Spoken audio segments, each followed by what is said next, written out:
Hi everyone, I'm Evo Ambassador Katie Holden, here to talk about mountain bike sizing, fit, and geometry. The best place to start when choosing your mountain bike is a size chart. Evo's bike size chart is a good baseline, helping you find the right size for your height. We also recommend looking at a size chart provided by the bike brand you are looking at. While the frame size is important, there are other things like geometry, intended use, and skill level that factor into choosing the right size. We'll cover these too. Most mountain bike manufacturers use small, medium, and large sizing. For the most part, frame size is the only thing that changes when you go between sizes. Things like wheel size and suspension remain the same. However, some brands do change things up, so be on the lookout. Most mountain bikes have a low standover height, so the traditional methods of standing over the bike or using seat tube length don't really work. This is why mountain bike manufacturers use alphanumeric sizing and give their own size recommendations based on your height. For most people, finding the right size on a size chart is simple, but what happens if you're right on the edge between two different sizes? When it comes to mountain bikes, sizing up increases the distance between your seat and the handlebars, giving you more range of motion in the cockpit of the bike. There's also a corresponding increase in wheelbase as the whole bike itself gets a little bit longer. If you're a skilled rider who's in between sizes for a bike, sizing up is probably the way to go. You may feel great with the recommended size from one brand, but choose to size up with another. Go get out there with an open mind, a good idea of how you'll use the bike, and find the best fitting bike for you. Mountain bike geometry refers to the dimensions and angles that make up the bike. These measurements are important when discussing the fit, feel, and style of a mountain bike, and are often related to the terrain your bike was intended for. The two main measurements that affect your bike fit are reach and stack.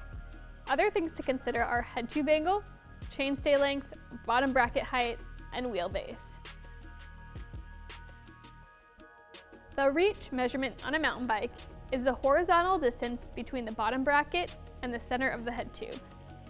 This is arguably the most important figure for mountain bike fit because it determines the length of your bike's cockpit when you're standing on the pedals.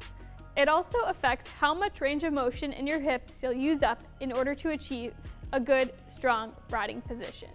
Too long of a reach and you'll be stuck, leaned over, and stretched out. Too short and you'll feel overly upright and immobile. Either one can make it hard to control your bike.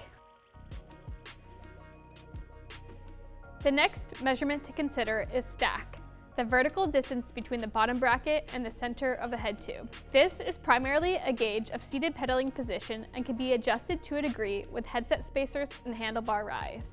For mountain bikes where geometry is based on an aggressive riding position with the seat down, reach is more important than stack.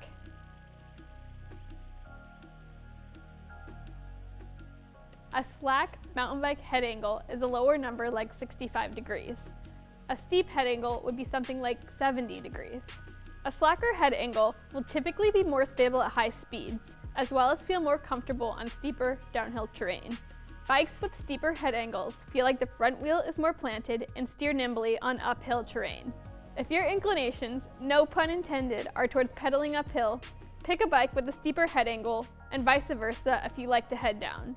Of course, many bikes are offered with a head tube angle somewhere in the middle for a balanced uphill and downhill ride. Chainstay length preference is personal to each rider.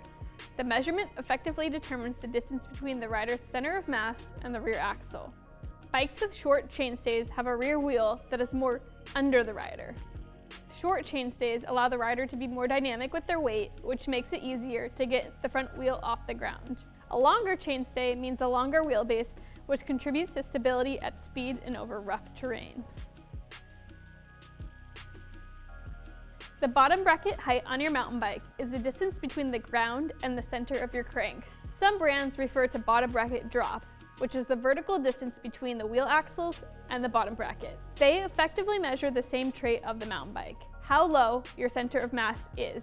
Just like a lowered sports car, bikes with low bottom brackets corner like they're on rails and transition from turn to turn effortlessly. The trade-off here is that the lower your bottom bracket, the more likely you'll clip roots, rocks, and other obstacles on the trail.